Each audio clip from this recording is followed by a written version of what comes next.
All right, ladies and gentlemen, we are live. Thursday Night Lights, presented by Sunny Days Media. Our boy Chris, back from his sickness slash I don't know. Chris was battling some demons. How was California? Dude, it was great. I mean, I know we're in Couldn't full get football Shohei season, to but you couldn't get Shohei to come to the Mets, man. Come on. I was just about to say, there's no way he was leaving for New York after I saw No. SoCal. There's no way he was leaving. Oh man, what Yeah. a disaster. But What a waste of time. that's absolutely ridiculous. But listen, that's What a baseball. waste. That's baseball, Baseball. Susan. As they say in the Bronx. It'll be broken until they put a salary floor in for these teams. You got to have $100 million payroll at least. We can't be doing this anymore. You know, Absolutely. The owners agreed to a cap as long as no, the owners agreed to a floor, but they wanted to drop the cap to like I think it was like 180 million. And the players' argument's like, well, if the tax is at 220, why do you want to drop it? Well, like why do we have to drop it for? So that's listen, baseball will have these problems. Baseball's going to have these problems until the owners open up their books. Like as long as the owners keep their books closed, we're just going to keep seeing this same shit. Because like if you notice, there's none of these fights in football. There's none of these fights in baseball and hockey because the owners are like they have to be transparent. They have to tell the players exactly what they make. It's got to be typically it's a 50-50 split. I think football's like 52-48 or something, but it's got to be a pretty even split. Baseball, you're just going off the owner's word, which is bullshit. But listen, that's neither here nor there. We got a Thursday night matchup that's maybe not that exciting, but let's start with some of the action we saw on Sunday and maybe Monday too. Why don't we lead off with that, Chris? We haven't seen you in a while. Where are your Giants at? Enlighten us. Enlighten us about Tommy Cutlets. Tommy Cutlets, man, winners of 3 straight. I mean, I was just telling Facino here before we went live that, this whole time since we started this Thursday Night Lights, I've been singing a certain tune about the Giants and how it's been such a disappointing season. But we now find ourselves one game out of the last wild card spot in the NFC. It was a great showing. Tommy Cutlets is putting on a show. I love the hype that's surrounding him. He's got almost the entirety, minus maybe Jets fans, of the New Jersey, New York area around him, with the whole Italian stallion kind of vibe, with the little Italian hand gestures here. The whole crew is showing out for our boy Tommy Cutlets, and like I said, it's great to see. I don't really know what's going to happen with Daniel Jones next season. You got to think he's watching all this hype surrounding Tommy Cutlets, and it's just like, yo, I mean, is my job getting taken next year? But inevitably, I'll keep an objective lens on this. As great as Tommy DeVito is, he's not a type of guy, as of right now, from what I'm assessing, that is going to take this Giant squad, the reins of this Giant squad next year. I don't know who it's going to be. I don't think it's going to be Dan Jones either. I'm still holding out hope we can get a QB in the draft, but we'll see. It was a great Monday night win against a surging Packers team. They're coming off wins against your Lions and the Kansas City Chiefs. And nobody really, that I saw was predicting the Giants to win this ball game. And if you look at that Saquon situation, that fumble late in the game, it was a bizarre fumble at that. That should have sealed the game right then and there. Packers go down and score, and Tommy DeVito is left to sort of put the team on his back and make a drive happen, and that's exactly what he did. And to be honest with you, if Daniel Jones leads that drive, I'm not as confident. I will say that. So it seems like the guys are rallying around Tommy DeVito. Saquon's buying into this whole Italian stallion thing for Tommy DeVito as well. Darren Waller was asked about his, impression on Dan DeVito or Tommy DeVito, whatever you want to call him. They're rallying around him, man. They're rallying around him, and that's what I love to see. And this is the first time I can confidently say, minus before maybe opening kickoff in week 1 against the Cowboys, that I've been truly excited about this football team. So, if anything, at least we have that to show for it. So, shout out Tommy DeVito. I can't really say anything else until we see more out of him. So we'll see. I think Tommy's an easy guy to rally around, right? Because you're playing with house money right now. Like the bar was not set high. Syracuse quarterback, came from Jersey. Like, that's awesome. It's a hometown kid, and we were talking about playoff scenarios. We'll get into that in a little bit because things are starting to round out. Playoff spots, playoff scenarios, all that kind of stuff. Both New York teams technically still alive, right? So it's an easy thing to get behind. Like, as fans, I know that we talk about tanking and we talk about you you want that quarterback. And honestly, like, I get it. And Facino, you'll probably elaborate on this too. But like, the NFL career is so short. Okay? Like, every one of the, like, for most players, it's 2.8 years. It's less than 3 years for most players. So you know what, man? Like, if I'm a player on the Giants, fuck next year. I'm probably not even going to be here next year. Let's play for right now. Let's enjoy right now, because you know what? The Maras still cutting me a check to bust my ass. They're still paying me to play ball, right? So good for that locker room. Good for that head coach and Brian Dable for keeping that room together, because a lot of head coaches would have lost the locker room already. Okay, we're seeing that throughout the league. Like, credit, so much credit to that Giants team and that locker room. Are they a great team? No, they're not.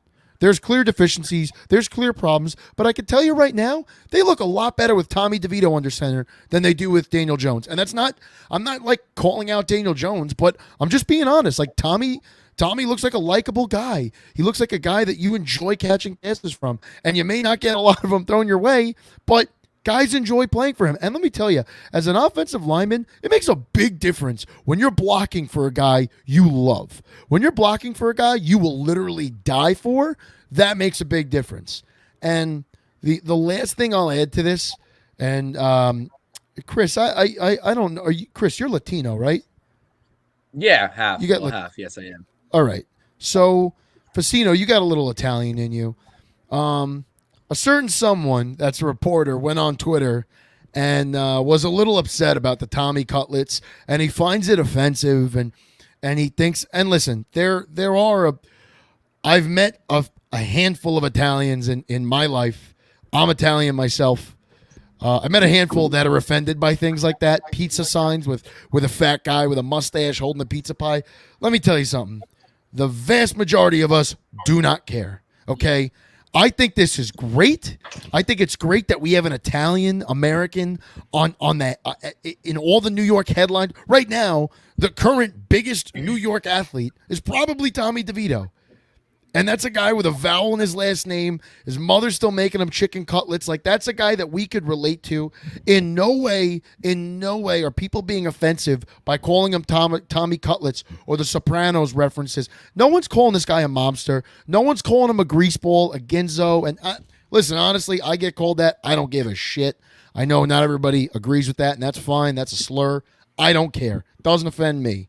Makes me laugh. But what the media is doing right now, they're kind of rallying around something that's fun and it's relatable, and there's plenty of Italians in the tri-state area, and that's why it is the way it is.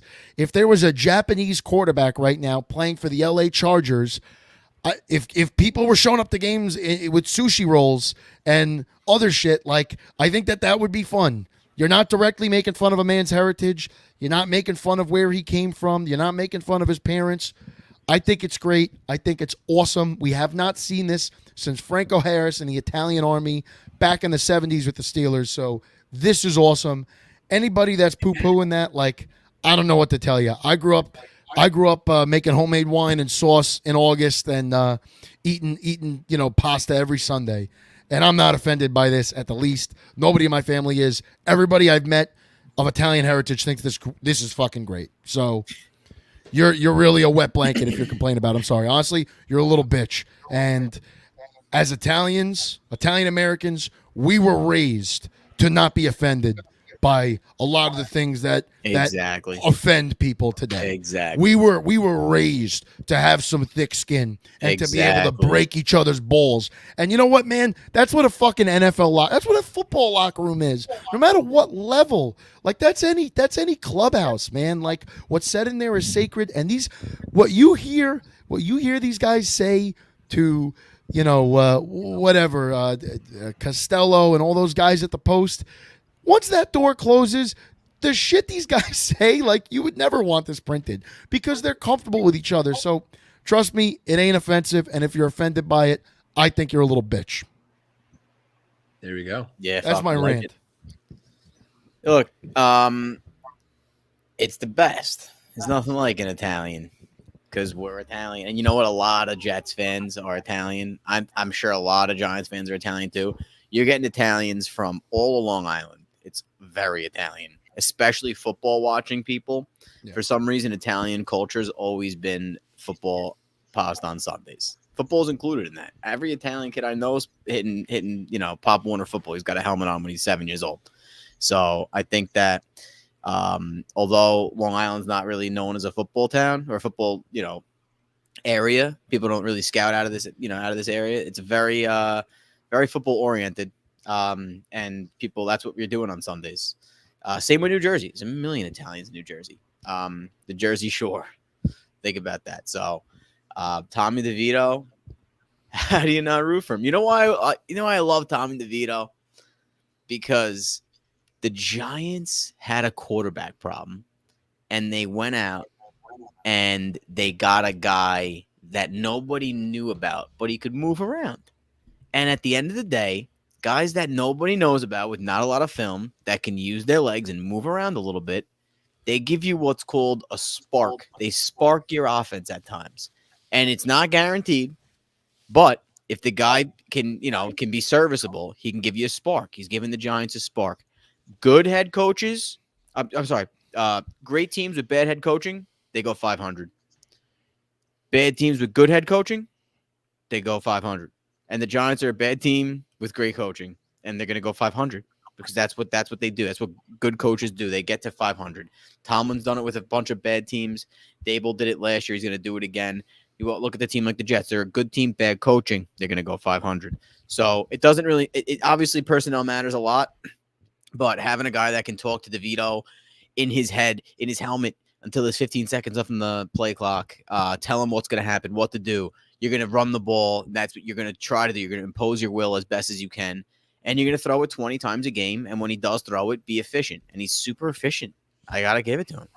And when he knows when to tuck it and run it, and he's not slow, he's athletic. I think that the guy's built himself to be a backup quarterback next year, and I think that, obviously the wheels can fall off, but if they don't fall off, who knows? Because the Giants aren't going to be in the market for a quarterback in the first round. They're going to go in next year and say, Daniel Jones, I think they will. I think they will be. But if DeVito gets him to 7 wins, at that point you're drafting 15, 13. So if you're up that high, then maybe you say, all right, we're going to roll in next year with Daniel Jones and freaking DeVito again. QB battle, you guys battle it out, and we're going to try to build this team the right way because they already paid Daniel Jones. There's nothing they can do about that. So if you already paid the QB, the best situation would be hope that this freaking DeVito kid can figure it out and maybe give you some, consistent quality starts and then draft a team around these two guys. You need to get better. There's a lot of holes on the Giants. They have great coaching, and I would like to see them actually roll with these quarterbacks again next year with better talent. What I wanted to say, I know we're getting on a lengthy discussion about the Giants here. I feel like we haven't talked much about them. This is sort of the first time that we're sort of given this team some sort of life and some due diligence. But first and foremost, when Tommy DeVito first saw action in the field, he took sacks that he shouldn't have taken. He has learned, and we have not seen that. It was not sacked at all against the Green Bay Packers. He is learning how to maneuver the pocket. That's what I praised with Tyrod Taylor when he took over for Daniel Jones, because Daniel Jones don't know how to do that.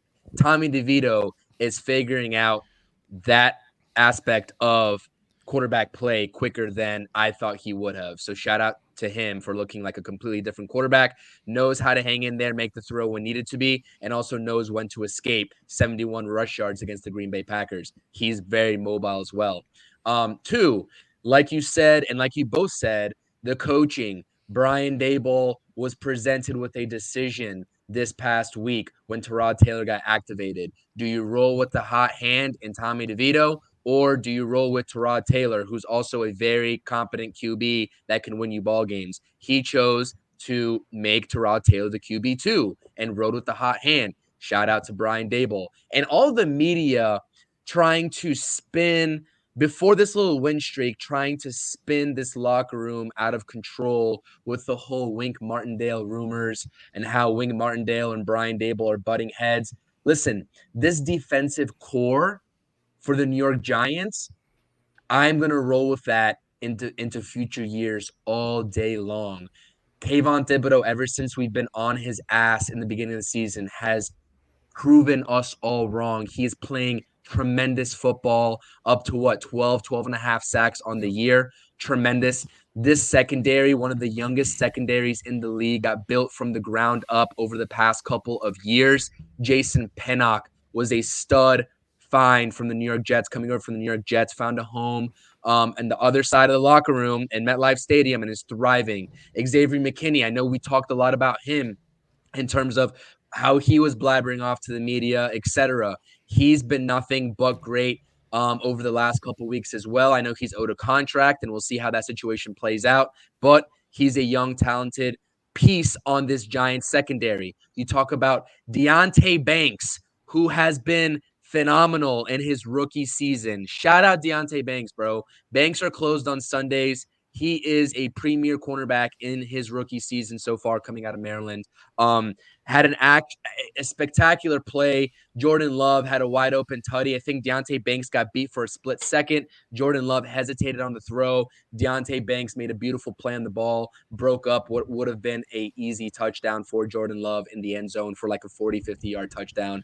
It's things like that that excite me about the New York Giants moving forward. I get that this season is probably a wash and we're talking about playoffs and what might be, but even if we don't make the playoffs, what's happening and the great things that I'm seeing on the defensive side of the ball makes me excited. And last point that I want to say is, I don't know if y'all saw it, but not only shout out Tommy DeVito, but shout out Tommy DeVito's agent. I don't know if you saw that hard pick of Tommy DeVito's agent with the old black little fedora hat. Oh my God, I love it. Did you see the pictures of him playing college ball, by the way? I did not see that, no. Yeah, you got to look those up. He played college ball. I don't know if it was Marist or somewhere. And, like, looks like a typical Jersey Italian. Like, this was like, it looks like a mid-2000s picture. He's got blonde highlights, like kind of a blowout hairdo. Fucking great. Good for him. Good for him. Good for that whole family. And you know what's going to come out of this? Like, at a minimum. At a minimum, you know what's going to come out of this?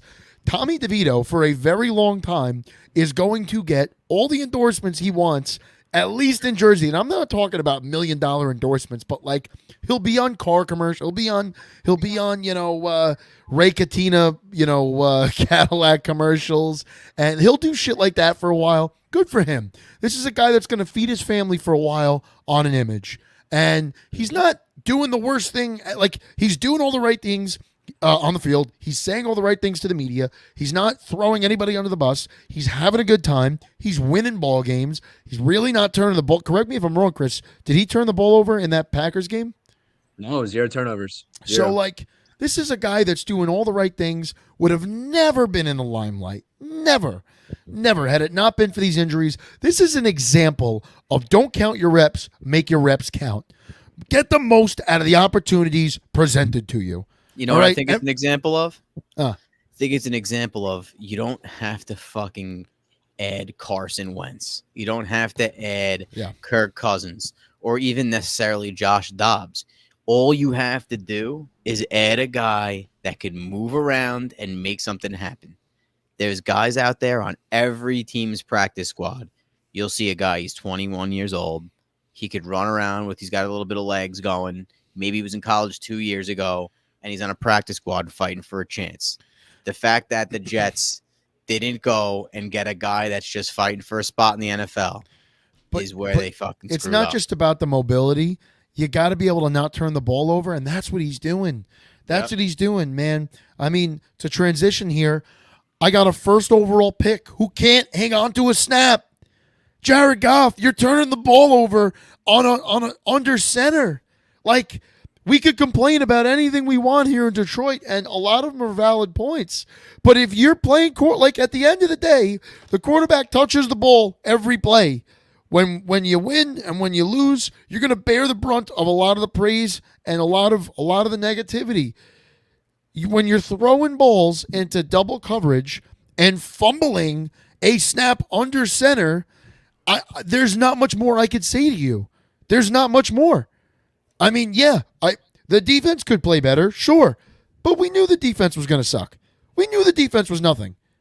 Like, this is an offense that is capable of 40 points a week. And you come out against the Bears and you put up 13 like that? Similar vibes if you're a Texans fan right now. The Jets caught a nice win, but I don't care how much it was raining on Sunday. How the fuck do you come out in MetLife and lay an egg against an awful Jet team right now? And credit to the Jets, great win.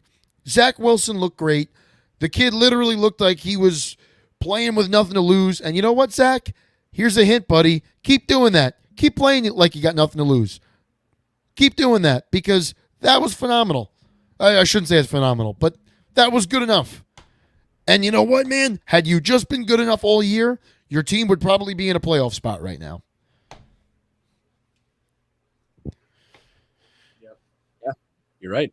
Absolutely. I mean, I don't know what the sort of situation there is. To be honest with you, I've been caught up in the MLB offseason. I've been making a lot of videos on my channel about the offseason, about the Mets, etc. So if it ain't the Giants, I don't really know what's going on. All I know is that the Lions are struggling. I know that they dropped 2 straight. I believe they dropped onto the Bears and they dropped the. So they two out of the last 4, 2 out of the last 3. Got you. Yeah, and so I mean, remember what I said about that Thursday Night Lights show we did with the Lions and Packers, and the Lions went into Lambeau and pretty much handled the Packers with ease, and I was praising Jared Goff because that game didn't start off the best for the Lions. I believe the Packers got a pick very early on in that game, if I remember correctly, and I just basically was telling you all on the stream beforehand and also texting in our group chat during the game that, listen, Jared Goff is the type of quarterback that is calm, cool, collected, and is able to sort of get back up under his feet after a mistake like that. Well, I think we've been seeing a little bit of a different version of Jared Goff where he's not able to sort of recuperate that when those mistakes happen. So I think that the Lions will be okay in the end. And I think you, Pask, believe that the Lions are going to be okay in the end. Because I do think Jared Goff is a better quarterback than what we've been seeing out of him the last couple of weeks. So, like I said, if I'm completely wrong in that tune, you let me know. But I still do have confidence in Jared Goff for you all to at least take you and make a little bit of a run this season, despite what the defense is producing out there for you all. It's got to be a combination. Jared's got to stop turning the ball over, plain and simple. I don't care what level you play this game at, if it's middle school, if it's college, if it's the NFL, if you're turning the ball over 3 times a game, even at a certain point, Pat Mahomes can't win there. Yeah. Like you can't turn the ball over and then also have your defense not give it back to you. Like, so I don't care who's calling plays, and don't get me wrong, Ben Johnson, like, dude, you're up for head coaching jobs, but not like this, right? Not like this. So I am confident that the Lions could turn this around. And I mean, listen, they're 9-4, right? They bought themselves a ton of time in September and October winning all of those games, because that's all the regular season is, right? It's buying you time for the playoffs, because as we've seen in so many years past, it doesn't matter if you're a 1-loss team. You could have a 7-loss team walk into your stadium and beat the shit out of you, right? The 2007 New York Giants, like that's what's giving me some level of hope here, is that the Giants looked dead toward the end of the season, and they got hot right when they needed to, and took it all the way to the house. Now, I don't think the Lions are going to do that. I think there's clear deficiencies. I think the 49ers are too good. I think the Cowboys are better. But the point is it starts with the turnovers, and you've got playmakers. Jahmyr Gibbs is a stud. Jameson Williams they clocked him at 20.7 miles per hour. That's a fucking car. That is a car you have at wide receiver, and you elect to throw him 1 ball a game. This week when he was asked in the media, his answer was, I'm not the first read on any of these plays. That's an embarrassment.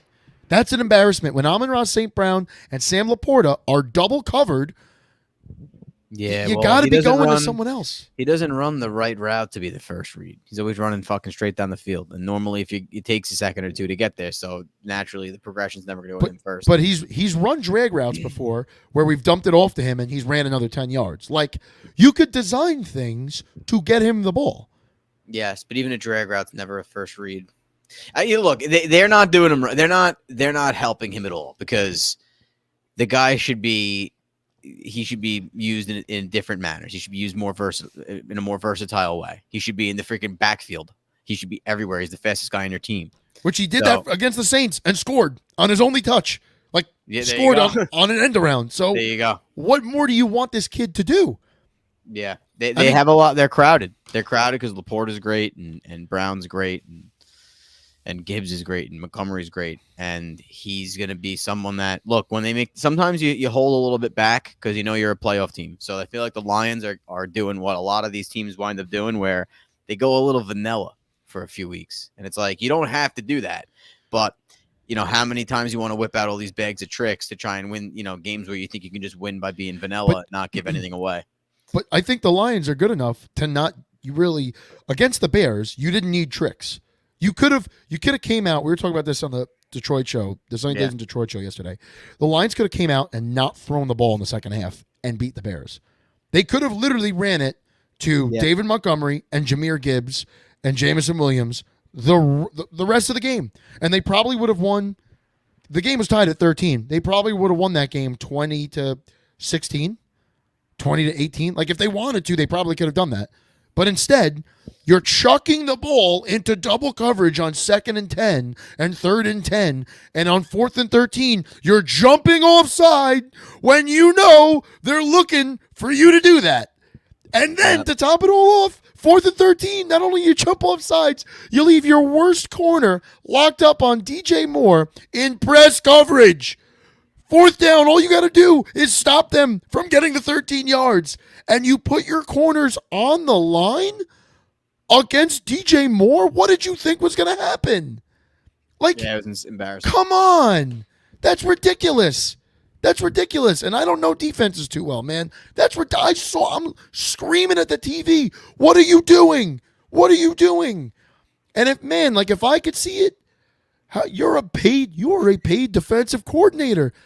You make probably close to $1 million. How did you not see that? I don't. What are you laughing? You laughing at my rant here? No. I know I'm not a very handsome guy, Facino, but Jesus Christ. I just wanted to. All right. So, is this a dick move? I am on a fantasy buy, and I picked up Zamir White tonight. Okay. Why is that a dick move? Because I fucked over one of the kids that's in the playoffs who has Josh Jacobs.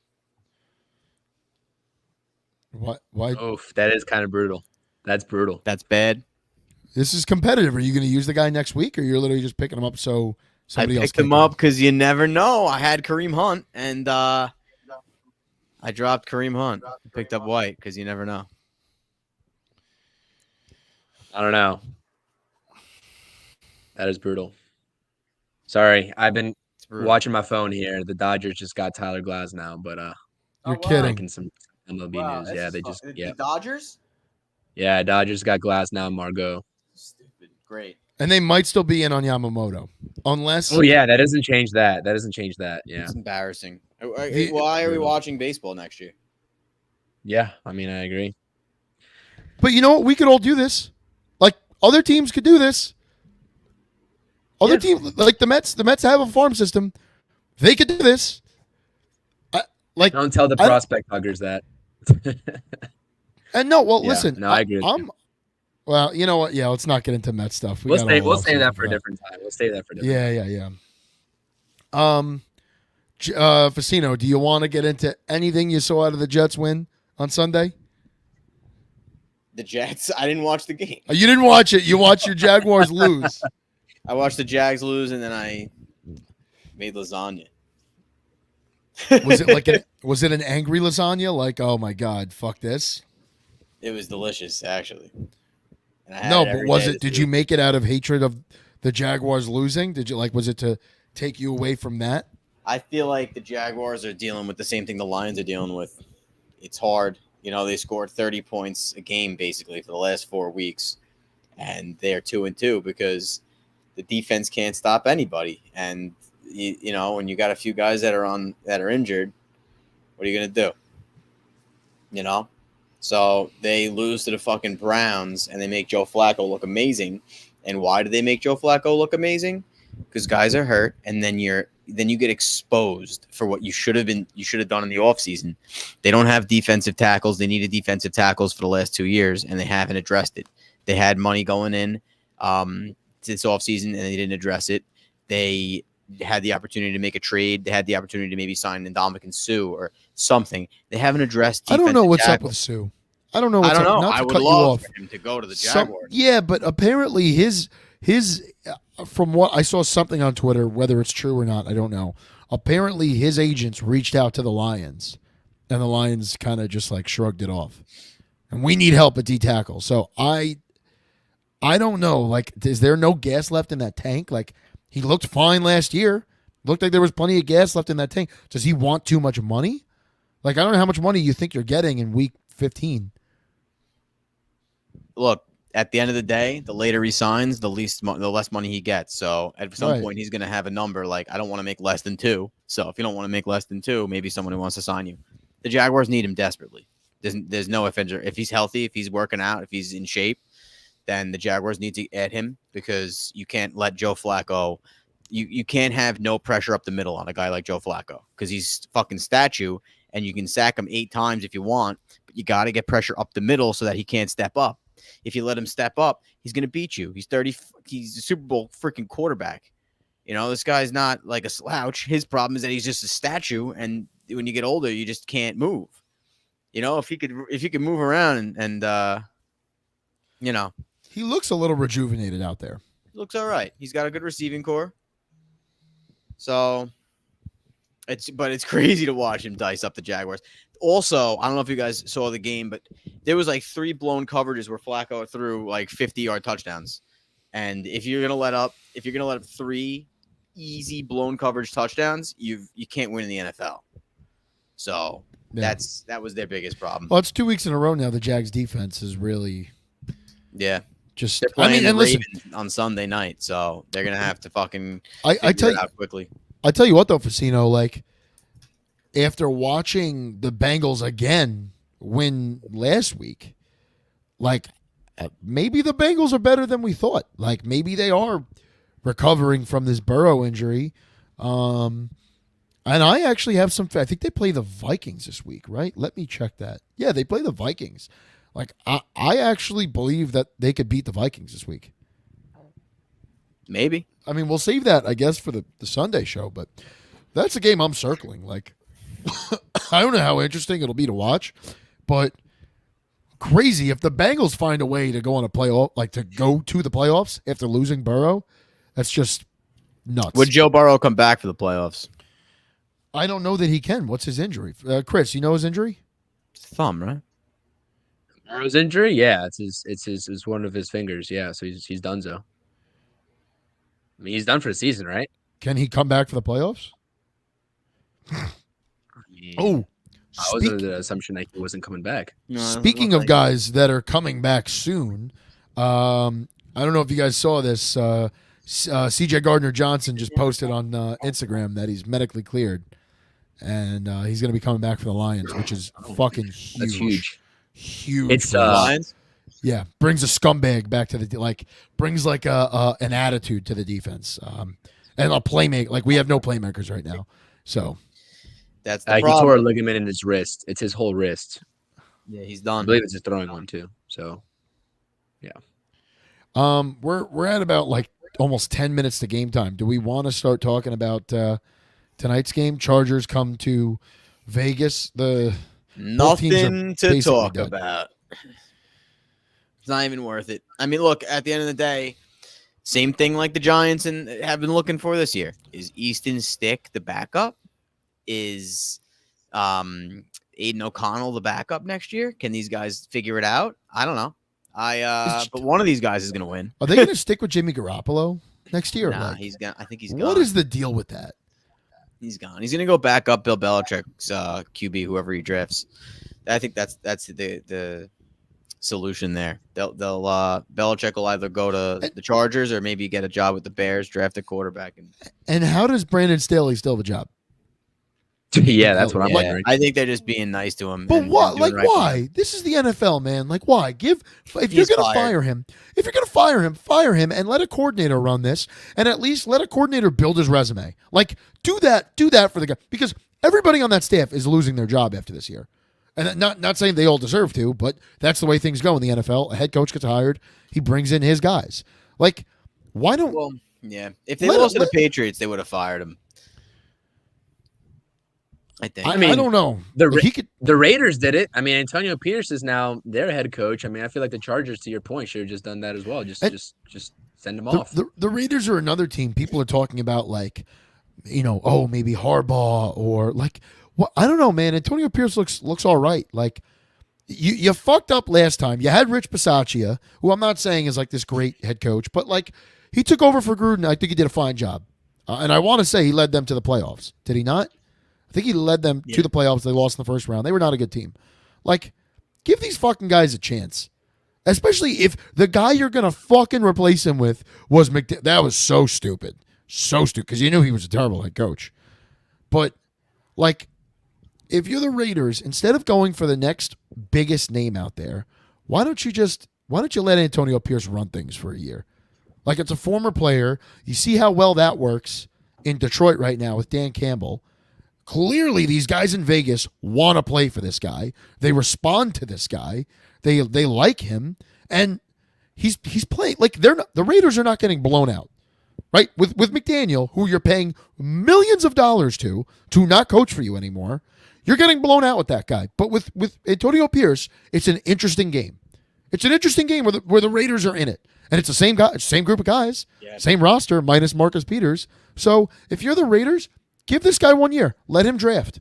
Let him pick out some free agents. Like, just see where it goes. Instead of paying millions upon millions upon millions in contracts of guys that don't coach for you anymore, because you've got two basically that you're paying to not coach you. Gruden, who you're in a lawsuit with, so you're paying lawyers, you're basically paying him. And now you're paying McDaniels for the next couple of years. Pay Antonio Pierce. This is a guy everybody around the league likes. People loved playing with him. He was a good Giant, had a good history as a ball player. Let him fucking coach. Yep. Give him a shot. It's all about your coordinators. Dan Campbell. I agree. Right, with that. but even like Dan Campbell, like he had Anthony Lynn, fired him, brought in Ben Johnson. Like everyone he's hired was from within. Like I think a lot of it is a culture. It is a culture. It is, do people want to play for you? Are you a good person? You could be a hard ass of a coach, but are you a good person? Are you acting in the best interest of the players and the team? I mean, let's not act like the Raiders weren't jumping around celebrating like we've never seen before the first win with Antonio Pierce as a head coach against the Giants. Like that just tells you all you need to know. Right.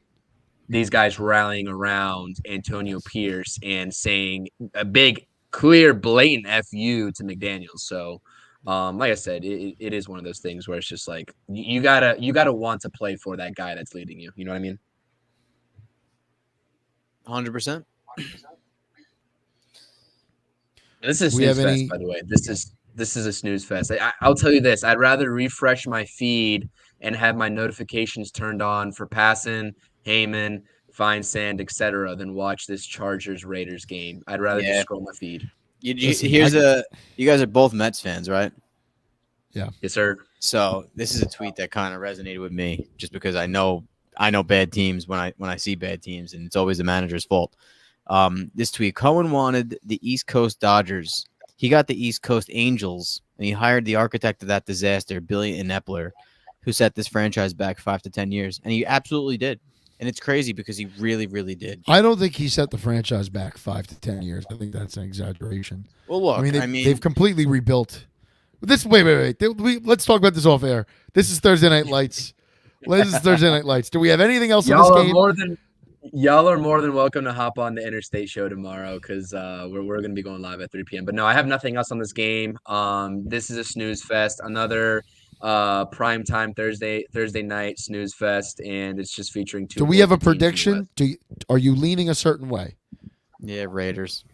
Yeah, I'll take the Raiders in this game as well. 13-5. I mean, the Raiders lost 3-0 last week for crying out loud. Let's What did the relax Chargers on the do last 13 points there. That's very ambitious, Right. Facino. What did the Chargers do last week? They lost. They lost. to the They Broncos. They got lost crushed to by the Broncos. right? Yeah, 24-7. It's ugly. And now I'll take the Keenan Allen's Raiders. out. I'll take the Raiders 7-3. They'll find some way to get into the end zone. You think they cover that 3-point spread, or do I tease this? I'm so upset. Like I've had such a bad. Are you TV seriously season. betting on this game? I'm I have not no touching work this game. tomorrow. I'm watching this game. You don't have to work. No, I supposed to. I have a wedding tomorrow, so Oh man. I'm gonna be sipping my bourbon, and I'm actually supposed to watch Christmas movies with my wife. Speaking of which, where's my dog? I don't know where my dog went. That's more entertaining than this game, I'll tell you that. Do I just Well, look not at what bet- Stevie Mack said in here to bring back before we close it out. Look at his comment over here. The whole Raiders team was pissed. What do you say? Bisaccia didn't get the job. Rich Guy was- Bisaccia? Yeah, Yeah, Bisaccia. Guy was an awesome special teams coach in Dallas. Like Stevie Mack is. Yeah. I know he's got the Cowboys scoop because Stevie's a Cowboys fan, and it really is. That's why, like, when I talk about, when I talked about Wink Martindale and how important he is to that Giants team, you don't think if Wink Martindale leaves the Giants next season, that team, especially that defensive side of the ball, is not going to be pissed? I mean, let's be real here. If I had to predict anything, Wink Martindale's not going anywhere. So, yeah, man, it's Fuck, brutal. I'll hire him in Detroit. I'll take Oh, Wink. I'm sure they will. I'll take He'll Wink get in a done heartbeat. Yeah, Oh. absolutely. But that's all I got, man. Honestly, this game's a snooze fest. I wish it was a better matchup for us to go ahead and give some prop bets on. But I mean, Josh Jacobs is out, Keenan Allen's out. I mean, we got Devontae in there, but Raiders don't seem to find the end zone. So if it's 6, maybe 7-3, I'll take that. What's the spread at though? I'm curious. It's -3. Raiders -3. The Raiders are home. Thursday night game. I don't know if I don't know if. Are you betting on this? I Or you're don't not know. betting on this. No, I'm not betting on this. I'm not betting on this. You might as well take first touchdown. There might not be a first touchdown. It's a first touchdown game. This way you could see it happen and then turn it off. This might be the game to hit on a no touchdown scored in the game. That Okay. prop bet. There you go. It's been hitting. Yeah. All right, boys. Let's not beat a dead horse. Awful game tonight, but we were on. We're always on Thursdays, and we will see you guys. We will see you on Sunday. Thank you, everyone, for tuning in. And actually, you know what? Fucking, I always forget to do this. Chris, plug yourself. Tell everybody what you're doing tomorrow and where they can find you. Sure, man. Interstate Mets Report with my guy Nelson. We got Subway to Shea. Anthony Rivera from the Subway to Shea podcast does some great stuff, heavily involved in the Mets Twitter community. As a guest on the show, I thoroughly appreciate you, Pass, filling in for me when I was in California. It was a great episode. I know a lot of people enjoyed it. It was a lot of fun. They like the Interstate Unhinged. So we got some comments there about that, and they appreciated your presence. So whenever you want to come back, make you a guest. Maybe next week. I won't be on this stream Sunday for the Sunny Days Media Show because I am in Wisconsin. I'll actually be in Lambeau Field for the Packers-Buccaneers game this Sunday. So I'll be there with my girlfriend, and I'll be back Wednesday, though. So if you want to hop on Interstate maybe the week after, you let me know. That's my sports tuning in. Bring back Interstate Unhinged. I think they want to see you up there more than me. So, yeah, no, like I said, you can find me at CPNY Sports. In the comment section over here. Subscribe to the channel. A lot of Mets talk. I've honestly been tuning in to more Mets MLB offseason news and putting my time and investments more into MLB baseball in the offseason than I have football. But with the Giants sort of singing another tune here with this whole Tommy DeVito thing, I'll definitely be in the thick of things, and dropped a Giants podcast today recapping the Packers game, a little short podcast there. So I appreciate it, and hopefully see you guys next week on the stream. Yes, sir. All right. Thank you, everyone, for tuning in. We'll see you Sunday.